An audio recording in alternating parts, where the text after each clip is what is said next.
के अपन पूरा ग्रुप बाटे और छठ कर लेनी जा प्रसादी खाए खातिर वह सब आ जानी है ठीक है।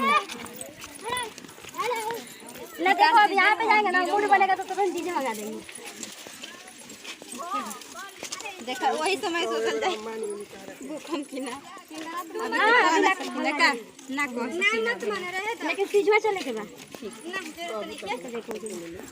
नमस्ते प्रणाम हम बनी पूनम राजा आज बता दी कि हम साड़ी में कैसन लगत अभी। और पीछे जिया के बहुत तबीयत खराब हो गई अभी। हाँ सर्दी जुकाम हो गया है। भूखा रही 2 दिन से।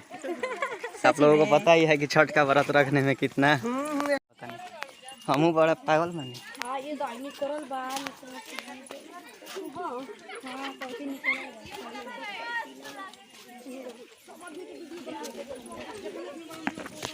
ठीक ठीक बना ली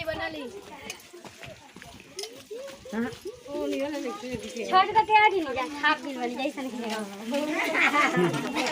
हाफ दिन बनेगी अभी तो हाफ पर बात क्या ना तले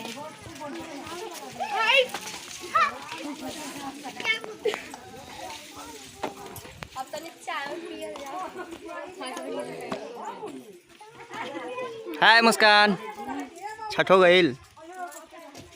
ओ ए माई हमारो के खिया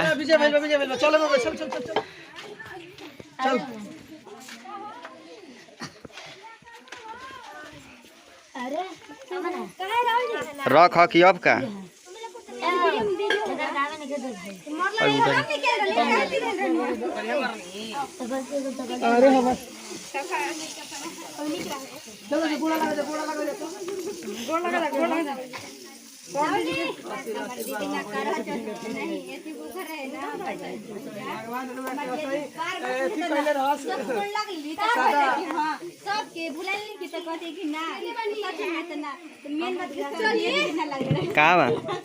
चलिए आप कब से बोल रहे चलिए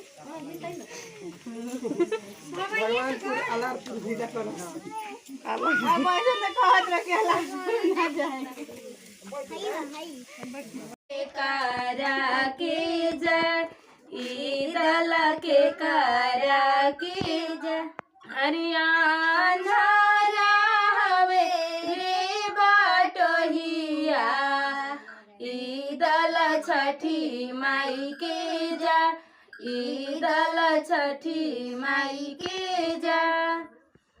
चलिए जा यही तरह हमके प्यार दुलार देते रह जा पूनम राज और हम प्रीति सिंह वीडियो को ज़्यादा से ज़्यादा शेयर करते रह जा।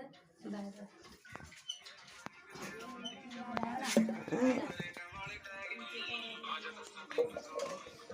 छठ का वीडियो शूट हो रहा है ये देखिए